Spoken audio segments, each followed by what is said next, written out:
Hello' everyone, সকলোকে শুভ আবেলি জনাইছো দেই। এইয়া দেখিছেনে আমাৰ ছোৱালীহঁত ক'ত উঠি যাচোন। এয়া মাধৱদেৱ থানৰ ৱাল। এইয়া পেহীয়ে আমাৰ শহাপহু আছে যে পেহীঘৰত, আৰু শহাপহুৰ কাৰণে কি কৰিছে, ঘাঁহ কাটি আছে। এতিয়া ছোৱালীহঁত মানে সেইফালে ৱাল পাৰ হ'বলৈ বিচাৰি আছে, আৰু আমাৰ মাধৱদেৱ থানৰ ৰ'বক এখন দেখুৱাই দিছোঁ।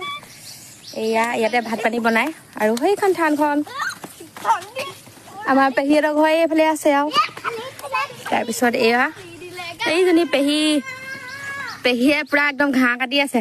এয়া শহাপহুলে ঘাঁহ কৰি দিয়া সেইখন থান। পাছত কালি বনাইছিলে ব্লগ বাৰু, আকৌ যাম। আমাৰ একেবাৰে এই বনোৱা পেহীজনী আৰু ৰচকী পেহী।